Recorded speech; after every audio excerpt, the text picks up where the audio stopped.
Êtes-vous prêt à changer avec l'hypnose?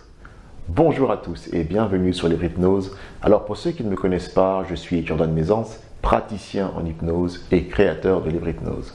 Aujourd'hui mes amis, je vais faire une vidéo pour faire suite aux précédentes vidéos dans lesquelles je parle un peu de généralité sur l'hypnose, sur comment se déroule un suivi, comment choisir un praticien et quand consulter un praticien en hypnose. Dans cette vidéo, nous allons voir ensemble quels sont les points essentiels à aborder pour avoir des bons résultats en hypnothérapie et pour savoir si finalement vous-même vous êtes prêt à changer avec l'hypnose. Pour ce faire, je vais répondre en 3 points. Restez bien concentrés sur ce que je vais dire parce que ça risque d'être un peu complexe, donc restez bien concentrés pour ne pas perdre une information importante. Alors maintenant, vous avez trouvé un bon praticien en hypnose, vous avez confiance en lui, il a démontré sa capacité de vous mettre en état d'hypnose, vous accompagner et de vous aider à atteindre votre objectif.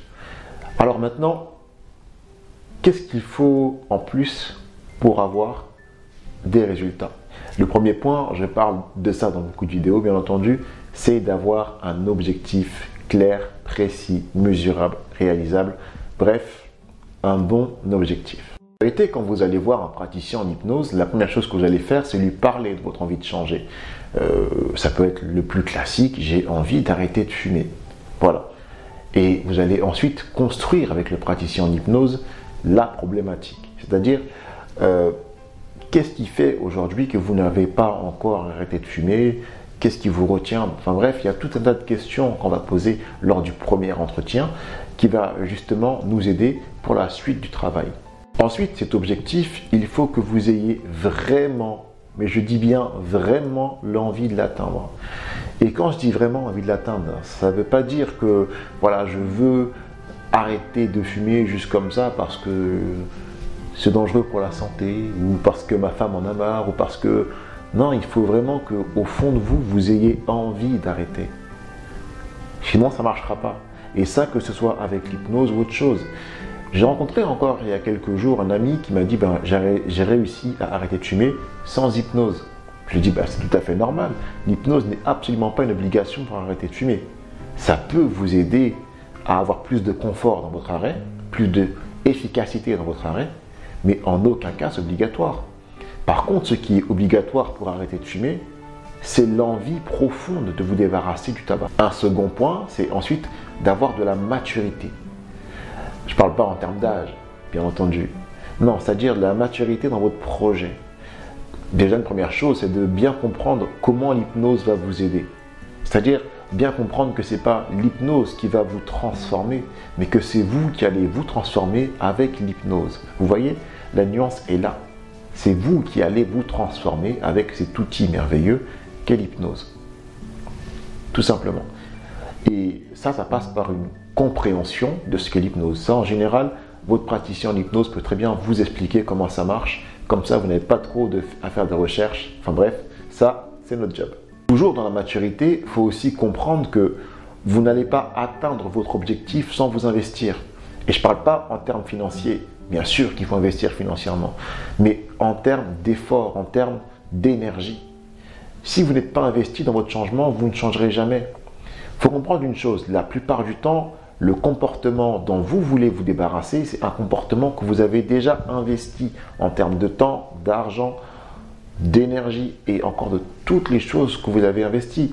Si on reste sur l'exemple d'arrêt du tabac, par exemple, vous avez déjà payé des cigarettes, vous avez déjà apprécié la cigarette, donc vous avez investi sentimentalement, émotionnellement, vous avez investi socialement parce que du coup vous avez des amis qui fument. Enfin bref, il y a tout un réseau finalement qui se met autour que vous devez désinvestir pour réinvestir progressivement le nouveau comportement que vous voulez adopter. Et ça demande beaucoup de travail. Et ce n'est que quand vous aurez ce haut niveau d'investissement que là, vous allez vous rendre compte que vous avez changé, que vous êtes prêt à faire les efforts pour. Et là, vous n'aurez pas d'excuses. Voilà. Quand on n'est pas assez investi dans une chose, on va trouver des excuses pour ne pas la faire. Et ça, c'est une preuve pour moi d'immaturité dans le projet. Si vous êtes encore au stade où vous trouvez des excuses pour ne pas changer, c'est que votre projet n'est pas encore assez mature. Et moi, je doute fort que vous allez changer comme ça. Donc, laissez votre projet de changement devenir mûr, réfléchissez à la raison pour laquelle vous voulez vraiment changer et renseignez-vous. Un dernier point que je vais prendre pour cette vidéo, peut-être qu'il y en aurait d'autres que je prendrai sûrement même dans d'autres vidéos, mais pour cette vidéo, c'est la disponibilité. Vous ne pouvez pas changer si vous n'êtes pas disponible. Qu'est-ce que j'entends par disponibilité? Tout simplement que lorsque vous allez changer ou voir un praticien en hypnose, vous avez besoin d'avoir votre mental disponible. Si vous êtes en même temps occupé à autre chose, malheureusement, vous n'allez pas mettre assez d'énergie dans votre changement. Et résultat, vous allez retourner à vos anciens comportements. Il faut également que vous soyez disponible au niveau de votre environnement. Ça, c'est très très important. Je remarque qu'il y a beaucoup de personnes qui ont un environnement qui les empêche de changer. Alors, ce n'est pas de leur faute, bien entendu, mais il faut comprendre que l'environnement peut vous empêcher de changer. Et ça, on n'y peut rien. Si par exemple, vous êtes très très fatigué, vous n'arrivez pas à bouger, vous n'arrivez pas à faire quoi que ce soit, ou pire encore, imaginons que vous êtes en dépression sévère. La première des choses, ce n'est pas d'aller voir un praticien en hypnose, c'est de soigner votre dépression. Je sais qu'aujourd'hui, la frontière est un peu floue entre l'accompagnement, la psychothérapie, le coaching. C'est très compliqué à voir un peu où on en est. Mais rappelez-vous qu'en cas de problème psychologique, la première chose à faire, c'est d'aller voir un psychologue et un psychiatre. Même avant ça, en parler à votre médecin.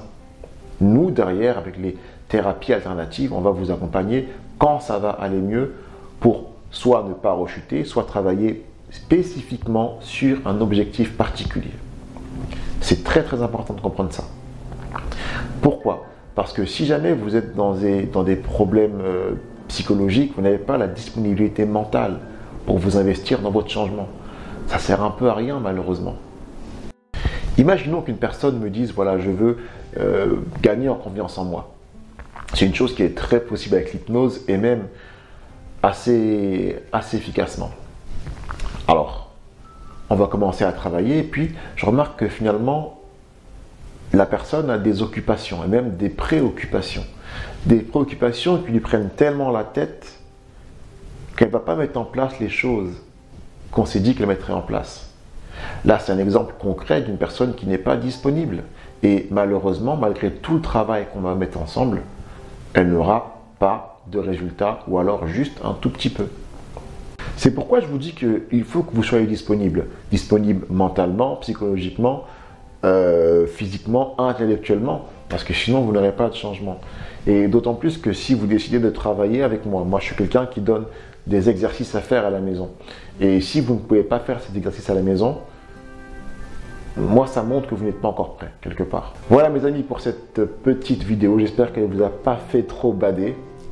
En tout cas pour ceux qui ont envie de travailler avec moi, sachez que je suis disponible. Il vous suffit tout simplement de cliquer sur les liens qui sont en barre de description pour avoir toutes mes infos. En tout cas, j'espère que cette vidéo vous en aura appris plus sur l'hypnose et peut-être même sur vous-même. Je vous remercie et je vous dis à très bientôt sur l'hypnose. Ciao.